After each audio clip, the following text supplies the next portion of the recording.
Selamat sore pemirsa, kembali lagi dengan saya Timo Krismana dalam acara Redaksi News.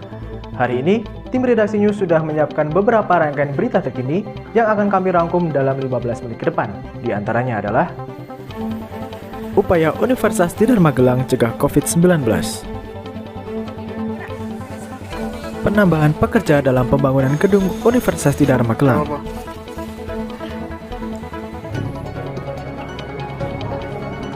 TPS 10 mengupayakan pembunuhan protokol kesehatan dalam pemilihan calon wali kota Magelang di tengah pandemi.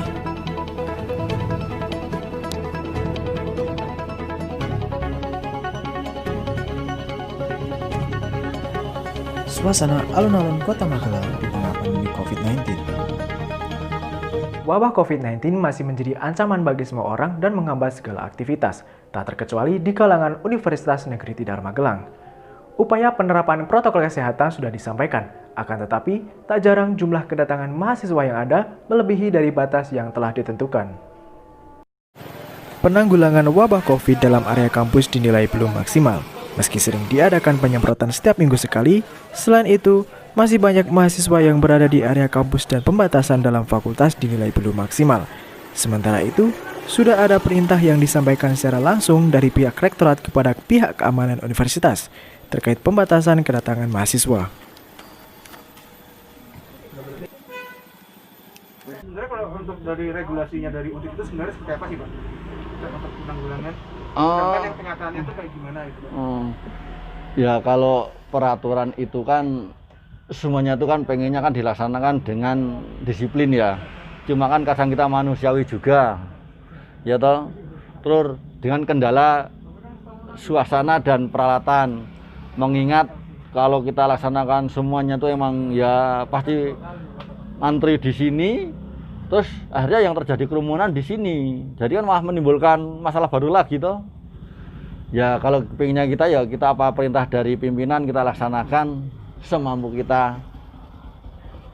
Tapi untuk apa jalan solusinya mengenai yang antri di sini itu belum ketemu Mas. Apakah dia harus datang besok lagi atau gimana? Koordinasinya ya kita sampaikan bersama dalam artian apa yang dilaksanakan sini harusnya fakultas juga melaksanakan. Kalau dari depan itu pembatasan 15 orang, ya kami harapkan yang di fakultas juga 15 orang. Ya yang selama ini kayaknya masih belum sinkron antara yang pembatasan di depan maupun yang di fakultas belum sinkron. Petugas keamanan sebagai garda terdepan sudah menerapkan beberapa peraturan, seperti adanya pembatasan kunjungan ke fakultas yang setiap harinya hanya 15 orang dan diberikan kartu kunjungan. Selain itu, mencuci tangan dan pengecekan suhu tubuh dilakukan sebelum dipersilakan masuk. Kendala lain yang dihadapi yaitu penerapan peraturan tentang larangan berkerumun. Hal ini masih menjadi PR bagi petugas keamanan dalam melakukan pengecekan, mengingat adanya keterbatasan alat. Ya, untuk penanggulangan sementara ini yang kami laksanakan salah satunya penyemprotan yang dilaksanakan tiap hari Sabtu, tiap minggu sekali, seminggu sekali. Dan itu semua area yang ada di Universitas Tidar ini kita semprot semua. Semuanya kita laksanakan yaitu dengan cuci tangan, cek suhu tubuh, setelah itu langsung dipersilahkan masuk. Pembatasan mahasiswa yang masuk ke Universitas Tidar dengan dibatasi per fakultas itu 15 orang dengan pelaksanaannya menggunakan kartu pas. Apabila kartu pas itu sudah habis, yang lainnya suruh besok atau suruh nunggu. Selama new normal, event yang diadakan oleh pihak universitas akan dilaksanakan secara online karena situasi dan kondisi yang tidak memungkinkan untuk mendatangkan orang banyak.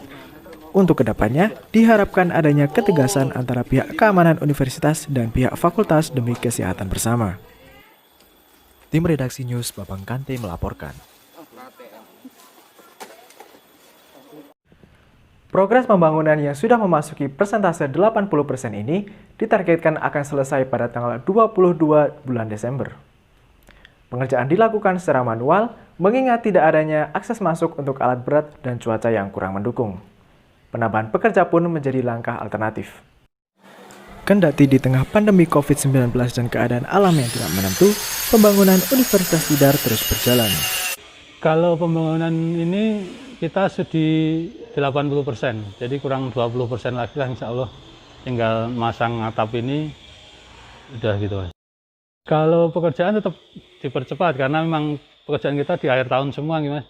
Akhir tahun memang harus mengejar deadline tutup tahun ini gitu kan. Cuma pekerjaannya yang ditambah? Ya, pekerjaannya ditambah, Mbak. Jadi yang mungkin yang biasanya orang 10, kita orang 20 sampai 25 gitu. Ya, 2 kali lipatnya. Terus karena di sini cuaca juga kalau sore sedikit hujan, makanya pekerjaan mau nggak mau harus dilaksanakan di pagi hari yang cuaca mendukung, ya itu tadi harus dikejar gitu. Penerapan penggunaan masker masih dirasa kurang maksimal, mengingat pekerjaan yang dikerjakan juga cukup berat. Walaupun demikian, tempat cuci tangan tetap disediakan. Untuk penanganan tentang corona, di proyek kami untuk protokol kesehatannya, untuk cuci tangan masih ada, cuci tangan itu masih ada.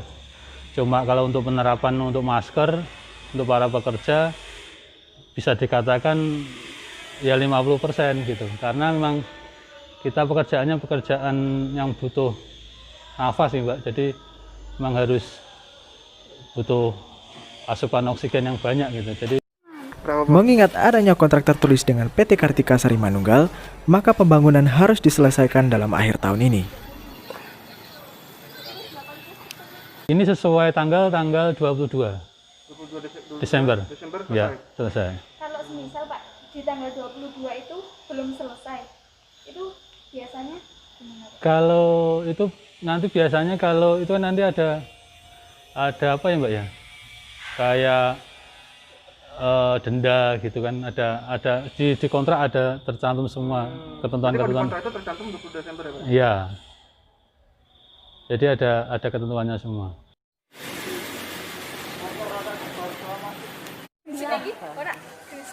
Tim redaksi news Aji Henderson dan Ezra Minimano melaporkan. Pada Rabu 9 Desember 2020, Kota Magelang mengadakan pemilihan wali kota secara serentak. Salah satunya di TPS 10 yang berlokasi di Jalan Jeruk nomor 16 Keramat Selatan, Kecamatan Magelang Utara, meskipun di tengah pandemi COVID-19. Hal ini tidak menyulitkan masyarakat untuk menggunakan hak pilih mereka. Walaupun penerapan protokol kesehatan harus tetap dilaksanakan.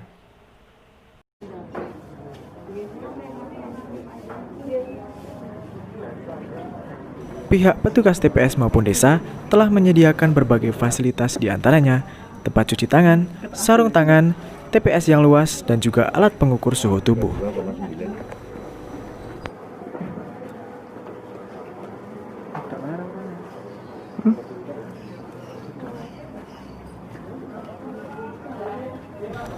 Secara teknis dan pelaksanaan tentunya berbeda dari tahun sebelumnya. Di tahun ini masyarakat yang datang ke TPS diwajibkan mentaati protokol kesehatan yang ada, mulai dari mencuci tangan, mengecek suhu tubuh, memakai sarung tangan yang disediakan, dan juga menyertakan identitas diri kemudian langsung mencoblos pilihan mereka tanpa menunggu panggilan terlebih dahulu. Setelah selesai, masyarakat juga langsung kembali ke rumah masing-masing tanpa ada yang berkerumun satu sama lain.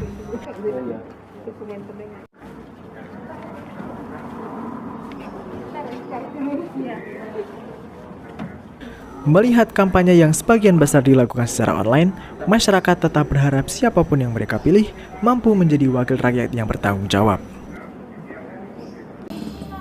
Ya memang ini pemilu-pemilu sebelumnya itu memang sangat beda Mbak sama pemilu yang sekarang. Kalau yang pemilu-pemilu yang dulu itu kan ya istilahnya nggak ada pandemi seperti ini.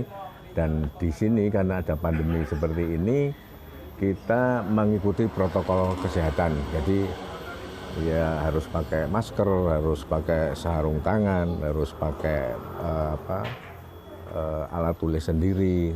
Jadi jangan sampai penularan COVID ini berjalan terus. Jadi, terus kalau kendala yang dihadapi apa aja Pak? Memang yang dikendalai sekarang ini kan dulu sama sekarang beda Mbak. Kalau dulu kan cuma ada undangan, terus kita tumpuk di sini, terus nanti nunggu panggilan. Terus kendalanya yang sekarang ini karena di sini juga pakai KTP. Kalau nggak pakai KTP nggak boleh nyoblos gitu, Mbak. Jadi sangat beda sekali sama tahun-tahun yang sebelumnya. Wah, macam-macam, Mbak. Yang dari TPS itu terutama ya ruangan, terus meja, terus tempat bilik, terus apa lagi ya? Terutama ini yang buat apa? Cuci tangan. Enggak, Mbak, enggak. Kita biasanya kadang-kadang ada yang gerombol, satu gerombol, ada yang nanti agak nanti. Kalau sekarang mungkin ya musim pandemi begini kan nggak boleh bergerombol, nggak boleh kerumunan yang terlalu banyak orang gitu, Mbak. Jadi istilahnya mungkin ya ada yang nanti aja. Kalau sekarang enggak, ya itu tadi, sekarang enggak banyak orang, banyak yang gerombol gitu. Tanggapan Ibu sebagai masyarakat tentang pemilihan di tengah pandemi itu gimana, Bu? Kalau selama masih bisa aman untuk protokolnya itu sih nggak apa-apa sih, Mbak. Terus kalau yang dari desa tuh ada sosialisasi dulu nggak sebelum pemilihan disuruh pakai masker? Ada bagus, iya ada. Dari desa ada, dari lewat pengurus dari grup WA itu sudah disosialisasi. Terus kalau kampanye-kampanye di desa ada nggak, Bu? Kampanye di desa kayaknya kok nggak ada ya, Mbak ya. Jarang, nggak kayak dulu ramai banget. Kalau ini agak berkurang memang. Iya, mungkin karena itu ya dari medsos itu kan bisa kampanye. Iya, gitu aja. Kalau sesuai protokol nggak kira-kira, Bu?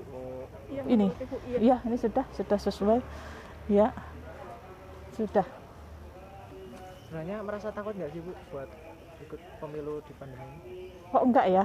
Soalnya kita merasa ya pakai masker, nanti cuci tangan itu asal nggak berkerumun, merasa aman aja. Tanggapan masyarakat tentang pemilu di tengah pandemi itu gimana?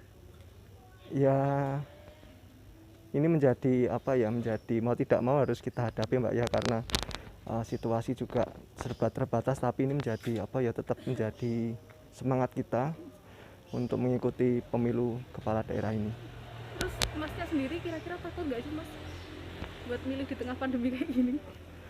Karena sebelumnya sudah ada sosialisasi, Mbak ya, dari beberapa sumber untuk bisa tetap menjaga protokol kesehatan, tapi ya kita mantap aja sih dengan memperhatikan protokol kesehatan. Terus bentuk-bentuk sosialisasi ini seperti apa, Mas? Selama ini yang saya terima itu lewat media sosial lebih banyak, itu lewat media Instagram atau mungkin dari Twitter seperti itu. Terus Masnya kira-kira puas nggak sama pelayanan yang diberikan sama TPS? Untuk saat ini puas. Tim Redaksi News, Fergie Werner dan Ezra Minimano melaporkan. Maraknya pandemi COVID-19 tidak menyurutkan antusias warga Kota Magelang dalam merayakan kebersamaan bersama keluarga dengan bermain bersama di sepanjang alun-alun Kota Magelang. Meski begitu, masyarakat tetap patuh pada protokol kesehatan yang terus diupayakan dalam pencegahan COVID-19. Alun-alun Kota Magelang adalah salah satu tempat favorit untuk menghabiskan waktu bersama keluarga, mengingat banyak spot menarik yang ditawarkan, mulai dari tempat bermain untuk anak-anak, pojok kulineran, tempat duduk yang nyaman, tempat berolahraga, dan toilet yang bersih. Menghabiskan malam di alun-alun Kota Magelang adalah pilihan yang tepat. Selain memandang luasnya langit, pada malam hari alun-alun Magelang juga lebih cantik karena dihiasi dengan lampu-lampu. Suasana alun-alun Kota Magelang pada awal pandemi cenderung sepi. Namun seiring berjalannya waktu, alun-alun kembali ramai. Banyak orang memilih alun-alun Kota Magelang sebagai alternatif menghabiskan waktu hanya untuk sekedar jalan-jalan maupun makan bersama keluarga atau pasangan. Tak hanya itu, banyak anak-anak bermain dengan riang gembira karena di alun-alun sendiri disediakan tempat bermain bagi anak-anak. Pandemi COVID-19 memiliki dampak bagi pedagang yang berada di alun-alun. Mereka berpendapat bahwa selama pandemi ini mereka mengalami penurunan pendapatan meskipun alun-alun sudah mulai ramai oleh para pengunjung. Akan tetapi, mereka juga masih merasa lega masih bisa berjualan seperti biasanya, meskipun hasil yang mereka dapatkan tidak sebanyak sebelum adanya pandemi. Bu, mau nanya sedikit ya. suka dukanya berjualan selama pandemi itu apa? Kalau suka dukanya, kalau dukanya yang pasti itu pendapatan menurun ya, lebih dari 50%. Kalau sukanya ya alhamdulillah kita masih diberi kesehatan dan masih bisa berjalan di sini. Tapi alon-alon tetap ramai, Bu? Ya, untuk awal bulan pertama pandemi itu ada ya sepi banget pasti, tapi ini sudah mulai puasa itu sampai sekarang udah mulai normal ya, walaupun kita harus tetap jaga jarak, cuci tangan sebelum makan, pakai masker itu kan harus, jadi biar saling menjaga semuanya sama-sama aman gitu aja sih Mbak. Kalau berjualan sampai jam berapa, Bu? Ini saya bukannya dari jam 4 sore, kalau pulang tergantung jualan ya, kalau habis gesek ya gesek, kalau malam ya malam. Tapi rata-rata jam 11 malam sudah pulang. Berarti fleksibel aja, Bu? Iya. Suka dukanya berjualan selama pandemi itu apa, Pak? Ya, suka dukanya ya apa ya, kalau rame gitu. Terus selama pandemi ini alon-alon tetap rame apa enggak, Pak? Ya alhamdulillah ya ada lumayan. Kalau pas yang awal-awal? Awal-awal tuh ya sepi, saya sampai libur 1 bulan. Bapak biasanya kalau berjualan sampai jam berapa, Pak? Ya nggak mesti, kadang habis jam 10, jam 11. Pak mau nanya sedikit, suka dukanya berjualan selama pandemi itu apa, Pak? Ya kata ya rame, kata sepi ya enggak ngan ya, yang penting bisa jalan lah hitungannya, berdagang lah hitungannya ya. Menurut Bapak selama pandemi ini alun-alun tetap ramai apa enggak, Pak? Ya sedang, ya bilang rame ya bisa, bilang sepi ya. Berarti enggak mesti gitu? Iya, enggak mesti. Bapak berjualan sampai jam berapa, Pak? Jam 4 sampai jam 11, jam 12, jam 1. Enggak ngan ya, enggak tentulah itu. Mas, kira-kira selama pandemi gini takut nggak tuh Mas kalau untuk keluar malam-malam gini, Mas? Ya aslinya takut, tapi ya itu hiburan ya Mas, jenuh ya nang omah ya. Kalau untuk ini Mas, apa pendapatnya Mas tentang alun-alun yang masih buka selama pandemi ini gimana Mas? Ya asal sesuai protokol lah apa-apa. Pemirsa, informasi tadi sekaligus mengakhiri perjumpaan kita di acara Redaksi News sore kali ini. Saya Timo Krismana mewakili tim redaksi dan seluruh rekan yang bertugas. Terima kasih atas kebersamaan Anda, saksikan terus Redaksi News dan sampai jumpa.